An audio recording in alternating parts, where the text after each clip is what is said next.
इंगित होता है कि व्यक्ति गुरु शिष्य परंपरा के माध्यम से वेदांत दर्शन के विषय में सुन या बोल सकता है। गुरु परंपरा के माध्यम उसे अत्यंत विनीत और दीन होना चाहिए, वृक्ष से भी अधिक सहिष्णु और तिनके से भी अधिक विनीत होना चाहिए। उसे स्वयं के लिए सम्मान की कामना नहीं होनी चाहिए, किंतु उसे दूसरों को सम्मान देने के लिए सदैव तत्पर रहना चाहिए। वैदिक ज्ञान को समझने का पात्र बनने के लिए उसमें ये योग्यताएं होनी चाहिए, है ना। फिर वो कहते हैं, प्रकाशन सरस्वती कहते हैं, ध्यान और वेदांत अध्ययन यही सन्यासी के एकमात्र कर्तव्य है। ये सब नहीं है। तुम क्या करते हो? कीर्तन और नृत्य करते हो सामान्य लोगों के बीच में। सन्यासी का ये कर्तव्य नहीं है। क्या कर्तव्य है?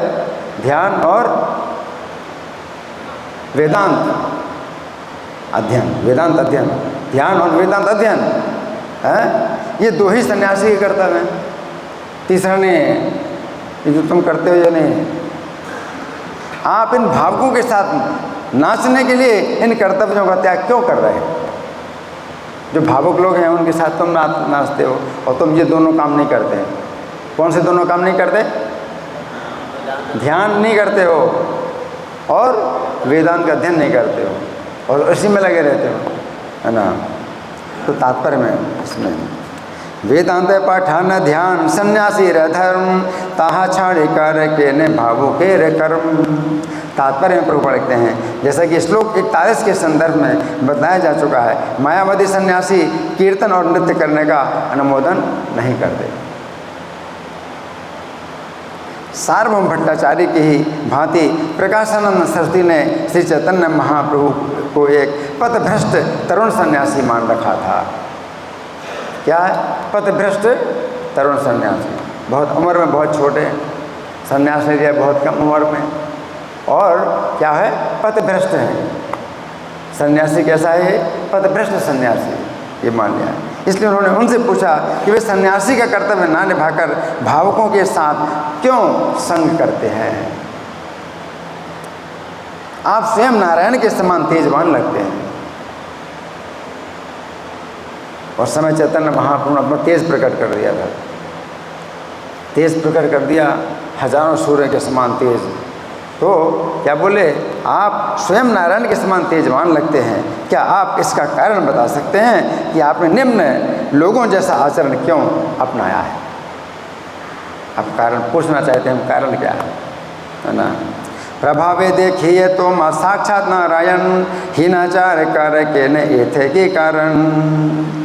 अपने वैराग्य, वेदांत अध्ययन, ध्यान और दैनिक कठोर विधि विधान के कारण मायावादी सन्यासी निश्चित रूप से पुण्य कार्य करने में सक्षम होते हैं। इस तरह प्रकाशानंद सरस्वती अपनी पुण्यशीलता के कारण ये समझ सके कि श्री चैतन्य महाप्रभु कोई सामान्य व्यक्ति नहीं अपितु साक्षात भगवान है।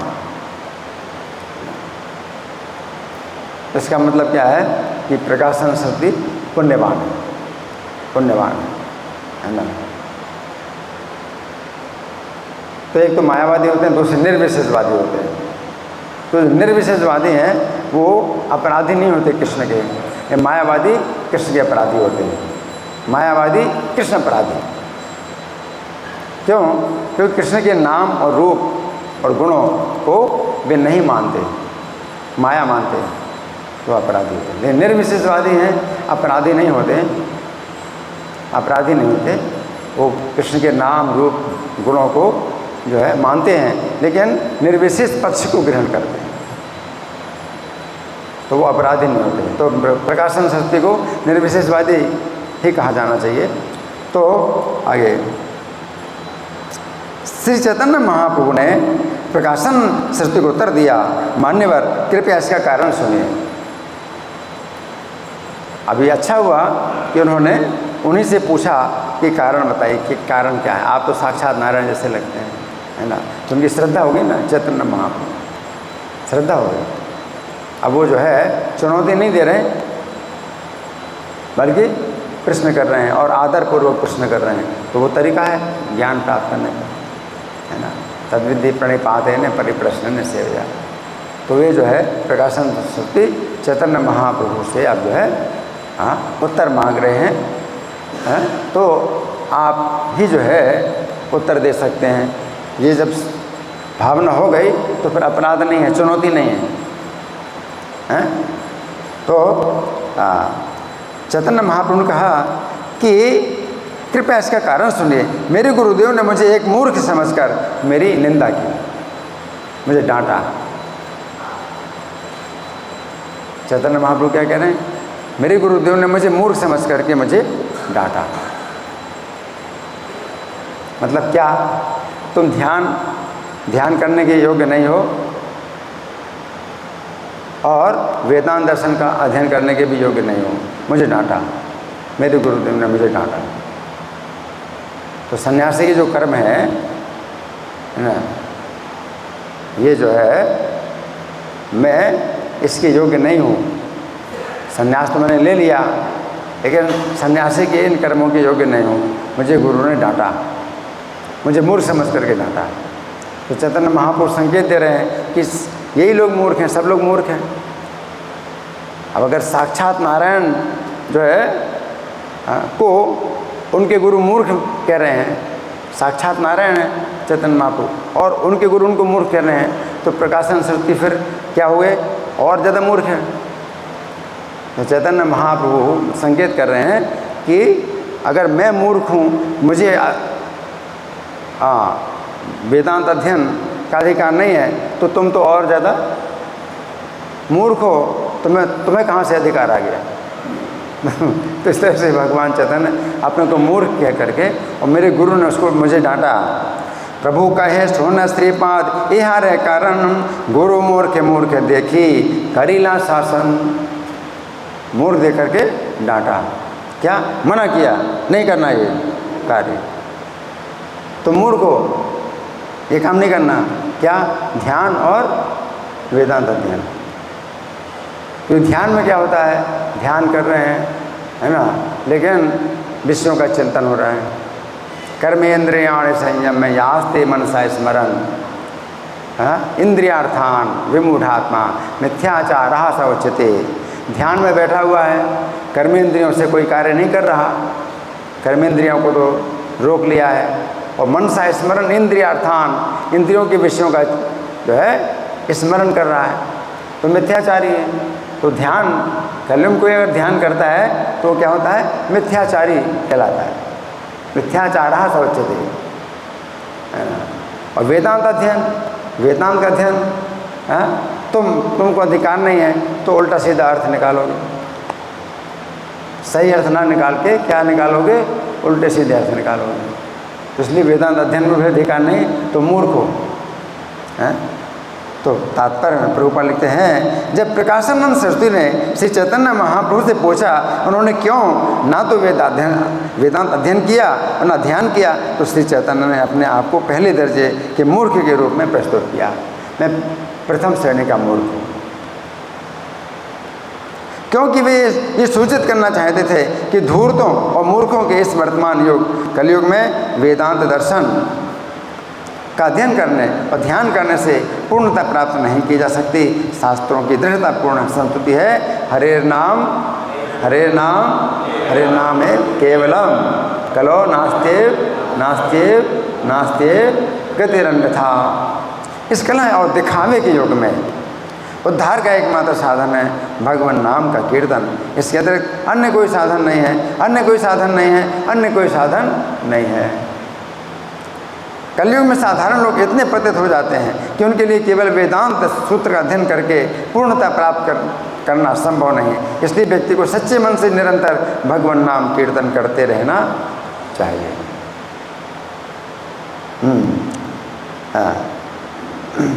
तो उन्होंने कहा, यानी मेरे गुरु ने कहा, चैतन्य महाप्रभु कहते हैं मेरे गुरु ने कहा, तुम मूर्ख हो, तुम वेदांत दर्शन का अध्ययन करने के योग्य नहीं हो, अतएव तुम्हें चाहिए कि तुम सदैव कृष्ण नाम का जप करो। ये समस्त मंत्रों और वैदिक स्तोत्रों का सार है। मेरे गुरु ने मुझे आदेश दिया, मूर्ख तुम्हें तो मरना है वेदांताधिकार, कृष्ण मंत्र जप सदा ये मंत्र सार। क्या? मूर्ख तुम मूर्ख हो, मूर्ख तुम्हारा नहीं वेदांत अधिकार, तुम्हारा वेदांत में अधिकार नहीं है। कृष्ण मंत्र जप सदा कृष्ण मंत्र का जप करो, यही मंत्र सार, यही मंत्र का सार। अब प्रभुपाद तात्पर्य में लिखते हैं, इस प्रसंग में श्री भक्ति सिद्धांत सरस्वती गोस्वामी महाराज टीका करते हैं, यदि कोई अपने गुरु के मुख से सुने गए शब्दों के अनुसार ठीक ठीक उसी प्रकार कर्म करता है तो वो अपने जीवन के लक्ष्य में पूरी तरह सफल हो सकता है। इस प्रकार गुरु के शब्दों को ग्रहण करना स्रोत वाक्य कहलाता है, जिससे इंगित होता है कि शिष्य को अविचलित भाव से गुरु के आदेशों का पालन करना चाहिए। इस संदर्भ में श्री विश्वनाथ चक्रवर्ती ठाकुर की टिप्पणी है कि शिष्य को चाहिए कि वो गुरु के वचनों को अपना प्राणाधार माने।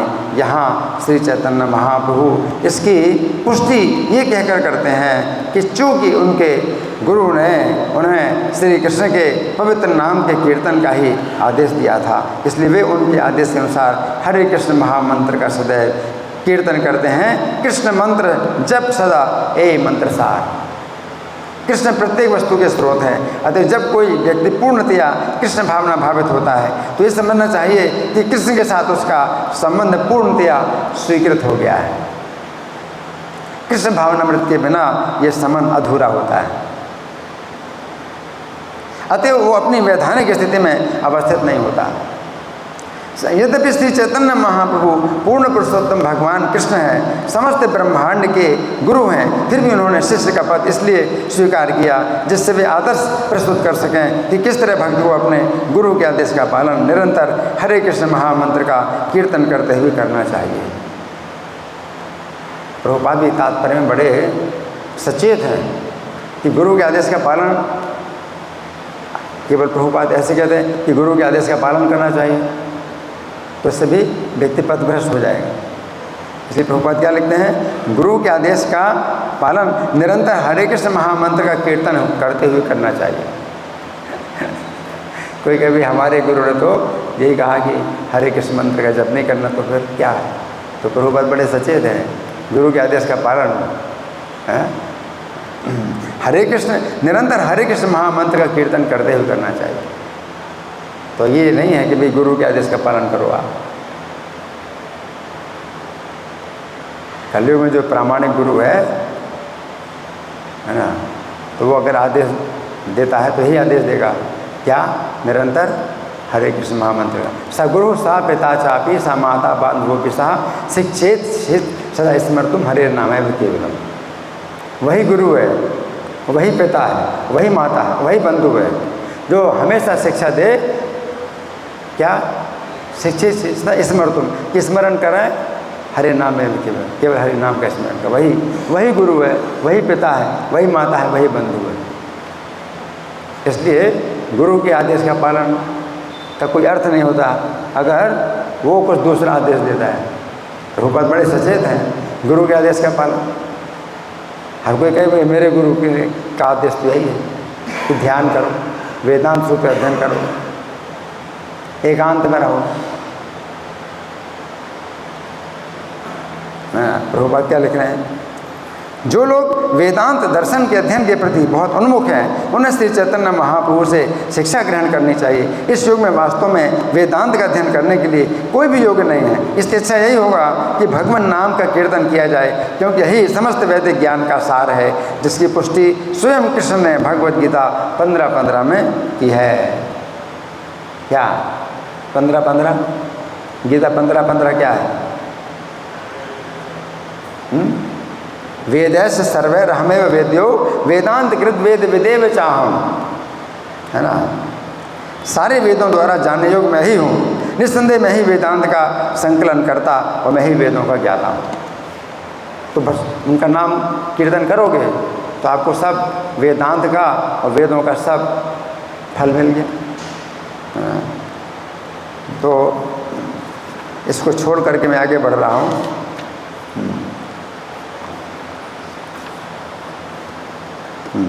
जो व्यक्ति भगवान के पवित्र नाम का कीर्तन सदा करता रहता है वो पहले से भवसागर पार कर चुका होता है। क्या क्या? हाँ, अतः निम्न कुल में जन्मा व्यक्ति भी यदि भगवान नाम का कीर्तन करता है तो उसे वेदांत दर्शन का अध्ययन करने की आवश्यकता से परे समझा जाता है। इस संदर्भ में श्रीमद् भागवत 3:33-7 का कथन है। प्रभुपाद बता रहे हैं, अहोबत स्वपचोतो गरियान यच्चेवाग्रे वर्तते नाम तुभ्यम ते पुस्तपस्ते जो सस्नुरार्या ब्रह्माणोचूर्णाम गृह्णन्ति ये ते। यदि चंडाल कुल में जन्मा व्यक्ति कृष्ण के पवित्र नाम का कीर्तन करता है तो ये समझना चाहिए उसने अपने पूर्व जन्म में सभी तरह की तपस्याएं कर ली हैं, सारे वैदिक यज्ञ संपन्न कर लिए हैं, तभी वो कर रहा है। अब तपस्या और वेदों का अध्ययन करने की कोई आवश्यकता नहीं है, तभी तो वो कर रहा है, ये सब कर चुका वो। एक अन्य उदाहरण है, ऋग्वेदोथ यजुर्वेद सामवेदोप्यथर्वण अधीतास्ते ये नोक्तम हरित्यक्षर द्वयम। जो व्यक्ति हरि इन 2 अक्षरों का उच्चारण करता है, समझ लो कि उसने चारों वेद, साम वेद, ऋग्वेद, यजुर्वेद, अथर्ववेद पढ़ लिए। क्या ये जेहवाग्रे वर्तते ने हरित्यक्षर द्वयम, हरि के 2 अक्षर, हरि नाम के 2 अक्षर अगर उसके मुंह से निकलते रहते हैं हमेशा, तो उसने ऋग्वेद, सामवेद, यजुर्वेद, अथर्ववेद सब पढ़ लिए। आपके मुंह से क्या निकलता है हमेशा? अगर हरे कृष्णा कृष्णा कृष्णा हरे हरे, हरे राम राम राम हरे हरे। सोते जागते अगर आप बोलते हो, हैं यही नाम बोलते हो, हैं खाते पीते बैठते उठते चलते फिरते अगर यही नाम बोलते हो तो आपने सब वेदों का अध्ययन कर लिया, है ना। आगे इन श्लोकों का लाभ उठाने वाले कुछ साहजिया जो हर बात को सस्ती समझते हैं, अपने आप को उच्च वैष्णव समझते हैं। अब देखो प्रभुपाद दूसरे पक्ष में जा रहे हैं, दूसरी तरफ कौन है? साहजिया। साहजिया भी निंदा के पात्र हैं। इस बात के उत्तर में वो जो है क्या करते हैं, अब सुनिए, अपने आप को उच्च वैष्णव समझते हैं किंतु वेदांत सूत्र या वेदांत दर्शन का स्पर्श तक नहीं करते। किंतु एक सच्चे वैष्णव को वेदांत दर्शन का अध्ययन करना चाहिए, किंतु यदि वेदांत दर्शन का अध्ययन कर लेने के बाद वो भगवान नाम का कीर्तन नहीं करता तो वो मायावादी से अधिक अच्छा नहीं है। अतः किसी को मायावादी नहीं होना चाहिए, फिर भी उसे वेदांत दर्शन के विषय में अनजान भी नहीं रहना चाहिए। श्री चैतन्य महाप्रभु ने प्रकाशनम संस्कृत से शास्त्रार्थ करते समय अपने वेदांत ज्ञान का परिचय दिया था।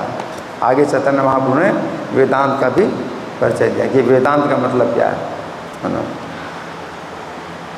अतः ये समझना होगा कि वैष्णव को वेदांत दर्शन में पूर्णतः दक्ष होना चाहिए, किंतु उसे ये नहीं सोचना चाहिए कि वेदांत अध्ययन ही सर्वस्व है। फलता पवित्र भगवान नाम के जप से विरत रहा जाए। भक्त को एक ही साथ वेदांत दर्शन के ज्ञान की और नाम कीर्तन की महत्ता जाननी चाहिए, दोनों रूपाते। अब साहजिया को अगर कहें भाई वो तो वेदांत अध्ययन नहीं करते, हरि नाम कीर्तन करते हैं, तो उसका क्या उत्तर है? उनके मुँह से हमेशा हरि नाम कीर्तन तो नहीं निकलता, हमेशा हरि नाम कीर्तन नहीं निकलता। वो हरि नाम कीर्तन करते हैं तो बड़े भाव के साथ करते हैं कीर्तन। उसके बाद उनको क्या चाहिए? क्या चाहिए? नशा, बीड़ी चाहिए। उसके बाद उनको बीड़ी की जरूरत, तो फिर हरि नाम की जगह उनको क्या चाहिए? बीड़ी चाहिए। अब तो गला सूख गया है, अब गला तर करना है तो बीड़ी चाहिए। तो वो हरिनाम हमेशा कहाँ ले रहे हैं? हमेशा हरिनाम तो नहीं ले, फिर तो बीड़ी ले रहे हैं, हरिनाम नहीं ले रहे हैं, है ना। फिर व्यभिचार भी उनका खुला, व्यभिचार भी उनका, तो फिर हरिनाम नहीं, है ना। तो वो क्या है? अपराध है, नाम का अपराध करते हैं, नाम के बल पर पाप करना, ये सब जो है नाम का अपराध है ना। तो हरे हमेशा जिसके जिह्वा में हरि नाम निकलता है तो फिर वो नशा कैसे करेगा, व्यभिचार कैसे करेगा? तो कठोरता से हमें हरि नाम, इसलिए जो है जो वेदांत का जो सार है वो श्रीमद् भागवत है, उसका अध्ययन करो, क्योंकि श्रीमद् भागवत में भगवान का नाम भी है और भगवान का रूप, भगवान के गुण और भगवान की लीला सब है ना। तो आगे यहाँ प्रभुपाद लिखते हैं,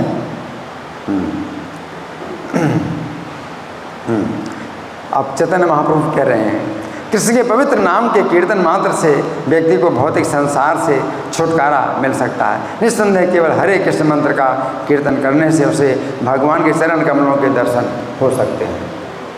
प्रकाशन शक्ति से चैतन्य महाप्रभु कह रहे हैं, कृष्ण मंत्र है ते तबे संसार मोचन, कृष्ण नाम है ते पावे कृष्ण रे चरण। तो प्रभुपाद तात्पर्य लिखते हैं, जब कोई निरपराध भाव से भगवान नाम का जप करता है, कैसा जप नाम का निरपराध, तो वह दिव्य पद प्राप्त कर सकता है जो जीवन की भौतिक धारणा से सर्वथा मुक्त होता है। जब व्यक्ति को ये अनुभूति हो जाती है कि भगवान का पवित्र नाम भगवान से भिन्न है, तो वो पवित्र भगवान नाम का जप कीर्तन करने का पूर्ण पात्र बन जाता है। क्या सुन रहे हरि बोल? क्या समझे? नहीं सुना? कहाँ ध्यान है? उधर ध्यान है। आप क्या सुना? क्या बताओ? गोपीनाथ बताओ क्या सुना? जोर से बोलो। क्या सुना? क्या सुना है? अभिन्न है। हाँ, ध्यान से सुनो, मैं तो जोर जोर चिल्ला रहा हूँ, गला फाड़ रहा हूँ, है ना? फिर भी आप सो भी नहीं रहे, नहीं सुन भी नहीं रहे। जब व्यक्ति को अनुभूति हो जाती है कि भगवान का पवित्र नाम भगवान से अभिन्न है, तो वो पवित्र भगवान नाम का जप कीर्तन करने का पूर्ण पात्र बन जाता है। अनुभूति हो क्या? ऐसे भावमय कीर्तन करने वाले और नाचने वाले का भगवान से सीधा संबंध है, ऐसा समझना चाहिए। इस भाव में कोई नाचे और कीर्तन करे तो भगवान से सीधा संबंध है ना। जो व्यक्ति हरे कृष्ण मंत्र के कीर्तन के प्रति आसक्त है, जो व्यक्ति हरे कृष्ण मंत्र के कीर्तन के प्रति आसक्त है, उसे पूर्ण पुरुषोत्तम भगवान की प्रत्यक्ष सेवा करने का अवसर आसानी से मिल जाता है। उसे उस व्याकरण के शब्द जाल में पढ़ने की आवश्यकता नहीं रह जाती जिसमें मायावादी सन्यासी सामान्यतया लिप्त रहते हैं। शंकराचार्य ने भी इसी बात पर बल दिया, नहीं रक्षति डुंग क्रिंग करने। मात्र व्याकरण के प्रत्यय उपसर्ग के जाल में पड़े रहने से व्यक्ति अपने आप को मृत्यु के पास से नहीं बचा सकता। शंकराचार्य के अंतिम उपदेश हैं, भज गोविंदम गोविंदम भज मूढ़ मते संप्राप्ते सन्निहिते काले नहीं रक्षति डुंक्रिंग करने। तो शंकराचार्य जी अपने बारे में संकेत दे रहे हैं कि मैंने जो है तुमको जो बहुत से शब्दों के जाल दिए हैं, तुमसे तुम्हारी रक्षा नहीं होगी, तुम गोविंद का भजन कर। डुंक्रिंग करने का मतलब व्याकरण के नियम। तो ये जो है शब्दों का जाल जो मैंने दिया है उससे तुम्हारी रक्षा नहीं होगी, गोविंद का भजन कर। मूढ़ मते, तो बड़ा मूर्ख है, तो गोविंद का भजन कर। इन शब्दों के जाल में मत पड़ जो मैंने दिए हैं। और शंकराचार्य अपना अंतिम जो संकेत है वो ये दे रहे हैं। व्याकरण का शब्द जाल रचने वाले लोग उस भक्त को मोहग्रस्त नहीं कर सकते जो हरे कृष्ण महामंत्र के कीर्तन में लगा रहता है ना। भगवान की शक्ति को हरे और स्वयं भगवान को कृष्ण के रूप में संबोधित करने से भगवान शीघ्र ही भक्त के हृदय में स्थित हो जाते हैं। इस तरह राधा और कृष्ण को संबोधित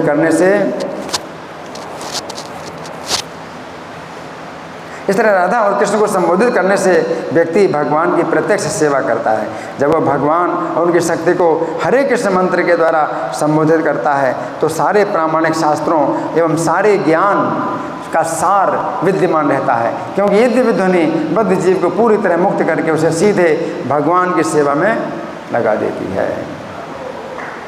हरि बोल। श्री चैतन्य महाप्रभु के गुरु ने उन्हें आदेश दिया कि व्यक्ति को नियमित रूप से समीक्षा करते हुए श्रीमद् भागवत पढ़ना चाहिए, जिससे वो धीरे धीरे हरे कृष्ण महामंत्र के कीर्तन में अनुरक्त हो सके। भगवान का पवित्र नाम और भगवान अभिन्न है। जो व्यक्ति माया के बंधन से पूर्ण रूपेण मुक्त होता है वो इस तथ्य को समझ सकता है। ये ज्ञान गुरु की कृपा से प्राप्त होता है और इसके कारण व्यक्ति सर्वोपरि दिव्य पद को प्राप्त होता है। श्री चैतन्य महाप्रभु ने अपने आप को मूर्ख के रूप में प्रस्तुत किया, अपने आप को मूर्ख के रूप में प्रस्तुत किया, क्योंकि अपने गुरु की शरण में जाने के पूर्व वे यह नहीं जानते थे कि केवल कीर्तन करने से सारे भौतिक क्लेशों से छुटकारा मिल सकता है। चैतन्य महाप्रभु नहीं जानते थे। चैतन्य महाप्रभु प्रस्तुत किया कि गुरु से ही मुझे पता चला है। अब कौन से गुरु हैं वो आपको विचार करना, कौन से गुरु हैं उनके। किंतु जो ही वे अपने गुरु के आज्ञाकारी दास बन गए और उनके उपदेशों का पालन करने लगे, त्यों ही उन्हें तुरंत ही मुक्ति का मार्ग दिख गया। श्री चैतन्य महाप्रभु द्वारा किया जाने वाला हरे कृष्ण मंत्र का कीर्तन समस्त अपराधों से रहित समझा जाना चाहिए। क्या सुना? क्या सुना? श्री चैतन्य द्वारा अनुमोदित कीर्तन समस्त अपराधों से रहित समझा जाना चाहिए। उनका कीर्तन भगवान नाम के प्रति 10 अपराधों की सूची इस प्रकार है। हम लोग रोज़ 10 अपराध बोलते हैं, रोज़ बोलना चाहिए। यहाँ प्रभुपाद ने तात्पर्य में 10 अपराध बोले,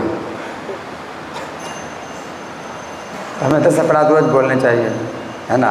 तो यहाँ तात्पर्य यहीं पर समाप्त हुआ और आगे बहुत कुछ है, लेकिन अब हम कुछ चर्चा करेंगे आप लोगों के साथ।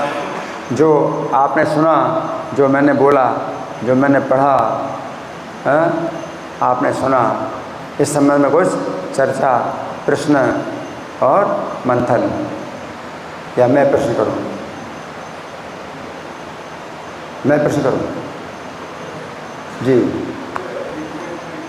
माइक नहीं, माइक, हैंड माइक नहीं, हैंड माइक, हैंड माइक इनको दीजिए।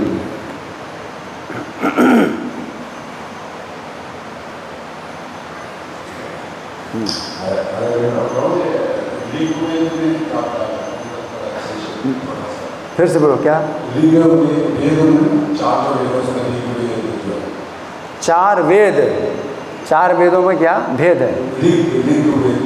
ऋग्वेद, इसमें क्या बताया गया? नहीं, 4 वेदों में क्या बताया गया है? तो जो भी बताया गया हो, लेकिन आपको जानने की ज़रूरत नहीं है, ठीक है। 4 वेदों के नाम भी अगर जान लिए तो बहुत बड़ी बात है, ज़रूरत नहीं है ना। जो भी है, वेदे से सर्वे रहमे वेद्यो, वेदों की तरह मुझे ही जाना जाता है। लेकिन वेदों की भाषा कठिन है, वेदों की भाषा कठिन है, हैं? तो वेद अगर कोई पढ़ता है तो उसको जो है पूर्ण ब्रह्मचर्य का पालन करना चाहिए। इसलिए ब्रह्मचर्य जीवन में वेदों का अध्ययन किया जाता है। यदक्षरम वेद विदो वदन्ति विसन्ति यद्यतो वीतरागा यदिच्छन्तो ब्रह्मचर्यम चरन्ति तत्ते पदम संग्रहेण प्रवक्ष्ये। जो वेद जानते हैं वो अक्षर का वर्णन करते हैं, अक्षर, हैं? यदक्षरम वेद विदो वदन्ति विसन्ति यद्यतो वीतरागा, उसमें वो जो है प्रवेश करते हैं। यदि संतो ब्रह्मचर्यम चरन्ति, ब्रह्मचर्य का पालन करते हैं, तत्ते पदम संग्रहण प्रवक्ष्ये। तो ब्रह्मचर्य के जीवन में वेदों का अध्ययन किया जाता है। अब जो विषय भोगों में लगा हुआ है, वेदों का अध्ययन करता है, तो उसको जो है वही अर्थ है सोचेगा कि वेदों में यही बताया गया है। इसलिए वेदों के द्वारा जो है वो मांसाहार को जो है प्रोत्साहन दे रहे हैं। कुछ ऐसे भी मूर्ख लोग हैं, तो वेदों का अध्ययन करने का अधिकार ही नहीं है। वेदों का अध्ययन करना है पूर्ण ब्रह्मचर्य का पालन करके, तब तुमको समझ में आएगा कि वेदों का उद्देश्य क्या है। वेदों का अध्ययन करो, है ना। लेकिन जो मांसाहारी हैं उनको वो कहते हैं गो मांस जो है खाने की वेदों ने आज्ञा दी है, तो वेदों के द्वारा इस तरह से भी अर्थ निकालते हैं, है ना। तो बहुत जो है मतलब क्या है कि लोग भ्रांत हो रहे हैं, वेदों के द्वारा ही भ्रांत हो रहे हैं। क्योंकि वेदों का अध्ययन करने का अधिकार सबको है ही नहीं, है ना। इसलिए स्पष्ट है जो भगवद गीता है वो वेदों का सार है। श्रीमद् भागवत सर्व वेदांत सारम, श्रीमद् भागवत है, वेदों का पका हुआ फल है। निगम कल्पतरोर्गलितम फलम, जो वेद रूपी कल्प वृक्ष का पका हुआ फल है श्रीमद् भागवत। पिबत भागवतम रसमालयम, तो श्रीमद् भागवत सुनो। तो वेदों का जो है उद्देश्य है केवल भगवान को जानना है। तो कृष्ण का नाम अगर आप ले रहे हैं तो आपको वेदों का जो है पूरा क्या मिल गया, सार मिल गया, सब कुछ मिल गया, है ना। ठीक है, हाँ जी, आपका प्रश्न। हाँ, नाम और नामी मतलब नाम और नाम के अभिन्न है। हाँ, हमारा नाम तो इससे समझ आता है, तो फिर वो पात्र बन जाता है कीर्तन करने का नाम। तो ये नाम और नाम में भेद मतलब क्या प्रैक्टिस करना पड़ेगा, अभ्यास करना पड़ेगा इसको, या फिर अपने आप ही ये स्वतः प्रकाशित होगा? हाँ, ये नाम जो है, नाम और नामी में भेद नहीं है। इसको एक प्रकार से प्रभुपाद ने समझाया, जैसे कि मान लीजिए आप आम खाना चाहते हैं, तो आप अगर आम आम आम कहें तो आम का स्वाद आपको नहीं मिल सकता। आपको पानी पीना है तो पानी पानी कहें तो आपकी प्यास नहीं बुझेगी, बल्कि प्यास और बढ़ जाएगी। तो पानी में और पानी के नाम में अंतर है ना। लेकिन कृष्ण में और कृष्ण के नाम में अंतर नहीं है। कृष्ण का नाम भी स्वयं कृष्ण है। अगर आप कृष्ण का नाम लेते हैं तो वो शब्द ध्वनि भी जो है क्या है, ये कृष्ण है, ये दिव्य है। चेतो दर्पण मार्जनम, चित्रूपी दर्पण का मार्जन करने वाला, भव महादावाग्नि निर्वापणम, ये कृष्ण का कीर्तन ही जो है चित्त के दर्पण को मांझता है ना। तो नाम में और नामी में भेद भी है और भेद नहीं भी है। कि आप कृष्ण से तो दूर हो गए, श्री कृष्ण से तो दूर हो गए आप, और कृष्ण से आपने संबंध तोड़ लिया, है ना। लेकिन कृष्ण ने फिर भी अपना नाम दिया, है ना। तो इस दृष्टि से नाम में आपका अधिकार है ना।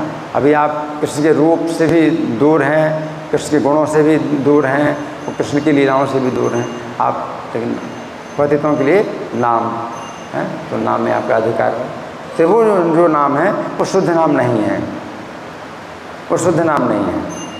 तो आप शुरू करेंगे जब, तो शुद्ध नाम से नहीं शुरू करेंगे, तो उसमें अपराध भी होते हैं। तो नाम का अपराध होता है, तो नाम अपराध से शुरू होता है।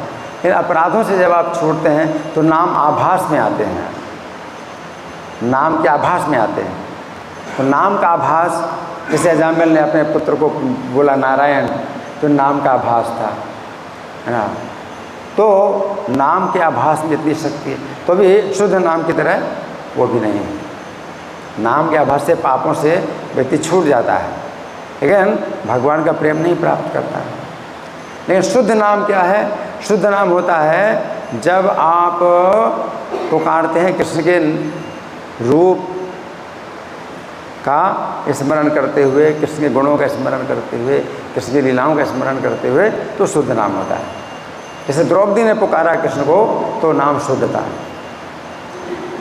क्योंकि उसका कृष्ण से संबंध था। जैसे ही कृष्ण को पुकारा तो कृष्ण तुरंत आ गए।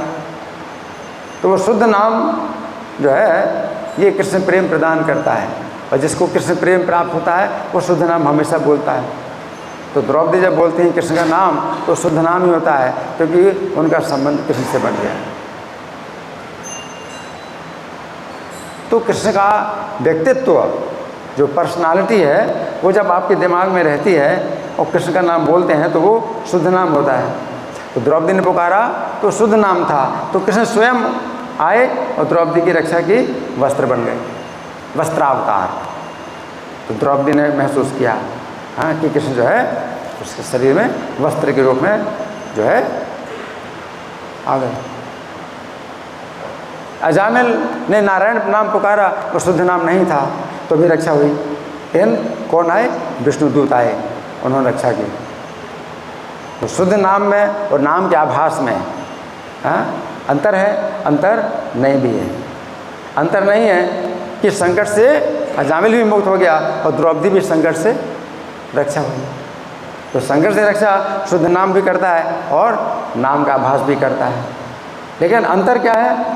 अंतर ये शुद्ध नाम में कृष्ण स्वयं आए द्रौपदी की रक्षा के लिए, और नाम के आभास में कृष्ण ने रक्षा करा दी किसी दूसरे के हाथों से। तो कृष्ण के भगवान के पार्षद आए, उन्होंने रक्षा की। तो अंतर है, अंतर नहीं भी। तो शुद्ध नाम जो है वो कृष्ण ही हैं। आप शुद्ध नाम ले रहे हैं तो कृष्ण ही हैं, क्योंकि कृष्ण, प्रभुपाद कहते हैं राधा कृष्ण आपके जीवा में नृत्य करते हैं। अगर आप हरे कृष्ण बोलते हैं, राधा कृष्ण की जीवा में नृत्य करते हैं, तो शुद्ध नाम और नाम आभास में जो है अंतर नहीं है और अंतर है भी। ठीक है ना? नाम में इतनी शक्ति है, इसको कभी भी कहें तो आप नहीं करें, मतलब उसका असर होगा ही होगा। परंतु बहुत से नहीं बता रहे हैं लोग कि ऐसे करो ऐसे करो। कई बार प्रस्तुति ऐसी हो रही है, मान लो हम कहीं जा रहे हैं या मतलब माला कर रहे हैं तो वो माला काम होगी। इनका प्रश्न है कि बहुत से नियम बताए गए हैं नाम के जप में, बताए जा रहे हैं, बहुत से नियम बताए जा रहे हैं। हाँ, देखिए, नाम में कोई नियम नहीं है, नाम में कोई नियम नहीं। नाम नाम कार्य बहुधा निज सर्वशक्ति तत्रार्पिता नियमिता स्मरणी न काला। चैतन्य महाप्रभु कहते हैं कि आपने जो है बहुत से नाम दिए अपने हैं, उनमें अपनी निज सर्वशक्ति अर्पिता, आपने संपूर्ण शक्ति अपने अर्पित कर दी है। और नियमिता स्मरण न काला, मतलब स्मरण करने में कोई काल का नियम नहीं है, समय का नियम नहीं है। अशुद्ध अवस्था में भी कर सकते हैं, शुद्ध अवस्था में भी बोल सकते हैं, अशुद्ध स्थान में भी बोल सकते हैं, शुद्ध स्थान में भी बोल सकते हैं, है ना? हर समय हर जगह और हर व्यक्ति नाम कर सकता है, हर समय नाम कर सकता है, हर जगह नाम कर सकता है, हर व्यक्ति नाम कर सकता है। तो कल तो मैंने कथा सुनाई थी, कल या परसों रोहिणी में, परसों, तो उसमें कथा सुनाई, पद्म पुराण की कथा सुनाई थी। एक वेश्या जो है वो सुए को, सुआ तोता तो वो राम नाम पढ़ाती है, राम नाम सिखाती, और तोता भी जो है सब पापों से मुक्त हो गया और वेश्या भी सब पापों से मुक्त हो गई, और दोनों एक साथ मरे। एक साथ मरे तो दोनों को लेने के लिए यमदूत आ गए। बहुत पापी हैं दोनों, बहुत पापी थे, और दोनों को लेने के विष्णुदूत भी आ गए, और विष्णुदूतों की भी बहुत संख्या थी और यमदूतों की भी बहुत संख्या थी। और यमदूतों ने बांधा, इनको पासों से बांधा, और विष्णुदूतों ने कहा कैसे तुम बांध रहे हो उनको, कैसे बांध रहे हो, ये तो निष्पाप हैं, इनका कोई पाप नहीं है। वो कहते हैं हम तो यमराज की आज्ञा से आए, हम तो लेने जाएंगे। तो विष्णुदूतों ने अपने चक्र से उनके पास काट दिए, तोता और वेश्या दोनों के पास काट दिए। तो यमदूत बोले कि आपको हमसे संग्राम करना पड़ेगा, आप ऐसे नहीं ले जा सकते इनको। तो युद्ध हुआ, तो बड़ा युद्ध का भी वर्णन है, काफ़ी युद्ध हुआ। फिर वो यमदूतों के जो है किसी के मुंह फटे, किसी का हृदय फटा, हाथ कटे, पैर कटे, और सब जो है बुरी तरह से जो है दुर्गति पा करके और लौट के चले गए, और विष्णुदूत उनको वैकुंठ ले गए। जैसे कभी समय नहीं मिला और मतलब काम करते हुए या गाड़ी चलाते हुए माला कर रहे हैं, हाँ नहीं, ऐसा कभी नहीं कहना चाहिए कि नहीं करना चाहिए, ऐसा नहीं। अगर ऐसे करेंगे, ऐसा कहेंगे तो फिर क्या है ना कि कोई करेगा ही नहीं, फिर तो कोई करेगा ही नहीं। अगर आप ऐसा कहेंगे तो फिर कोई करेगा ही नहीं, और फिर वो उसको झूठ बोलना पड़ेगा कि मैंने कर लिया। ऐसा कभी नहीं कहना चाहिए, हमेशा हमेशा करो, ठीक है। और आप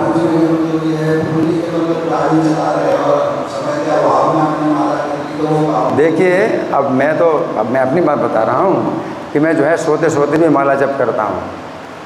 अब मेरे से नहीं हो सकता कि मैं बैठूँ और जो है मतलब बैठ करके जो है एकाग्रता से नाम लूँ। तो मेरी 16 माला जो होती है किसी तरह से भी होती है, लेट के, बैठ करके, हंस करके, रो करके, जैसे भी हो, नाम की संख्या पूरी करो, नाम की संख्या पूरी करो। अगर इस तरह के जो है नियम बनाएंगे तो इससे होगा क्या कि जो है फिर एक दहशत पैदा हो जाएगी और फिर कोई नाम ही नहीं लेगा। हाँ, ये ज़रूर कहा जाता है कि भाई अटेंटिव जो है बैठ करके जब करो, सब काम छोड़ के, तब 16 माला मतलब आपकी मानी जाएगी। लेकिन ये अगर कहना कि गाड़ी चलाते समय नाम नहीं लेना, वो कहते हैं कि काउंट नहीं होगा, वो ये कहते हैं कि काउंट नहीं होगा। लेकिन अगर आपका 16 माला नहीं हो पाता वैसे, तो फिर आपको ऐसे करना पड़ेगा। सबसे पहली आवश्यकता है कि 16 माला पूरी करो, अब कई गौड़िया मठ के जो भक्त हैं उन्होंने कहा हमारे गुरु जी ने तो कहा कि 16 माला करो या ना करो, ये बहुत अच्छी तरह से भाव से नाम लो। तो कोई भाव से नाम ले तो साजिया, वो साजिया लोग हैं, बड़े भाव से नाम लेते हैं, रोते भी हैं, लेकिन फिर बाद में क्या करते हैं, अपराध करते हैं। तो आप बड़े भाव से नाम लो। आपकी चिंता होनी चाहिए कि आपके नाम की संख्या पूरी कैसे हो, आप इस चिंता में नाम लो, चिंता करो, है ना। संख्या पूर्वक नाम गान नति भी काला वसानी तो संख्या पूर्वक जो है नाम करो।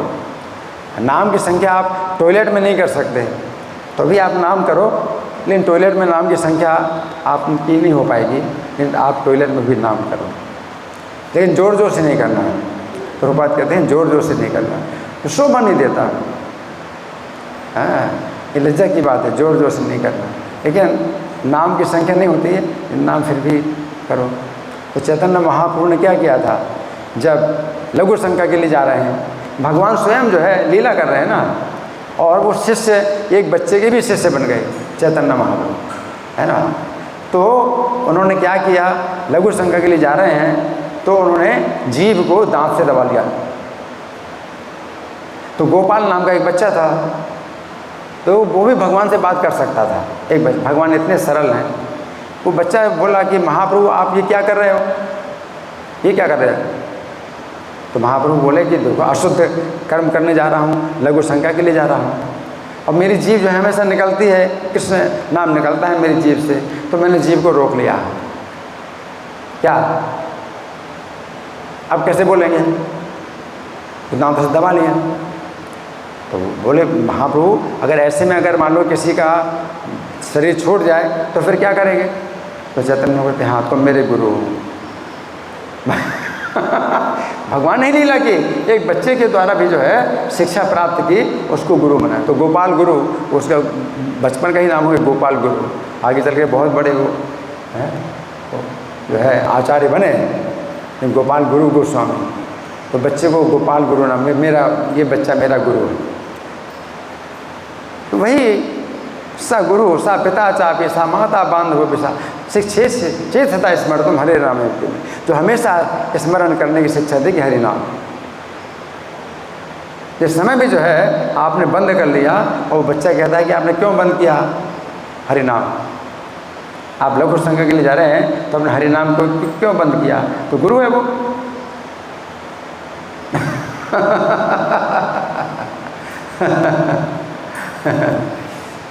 वेदों का पाठ करने के लिए ब्रह्मचर्य की आवश्यकता है।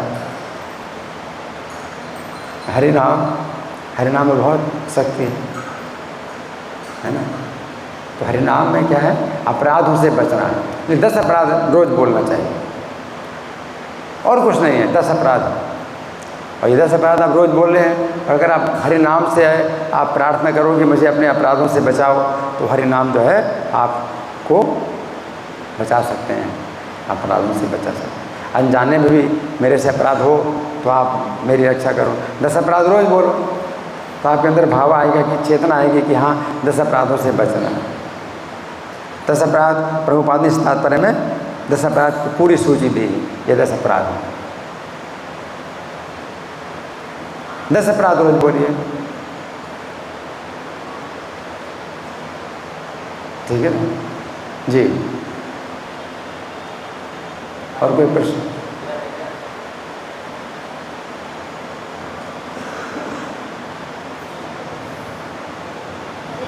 जी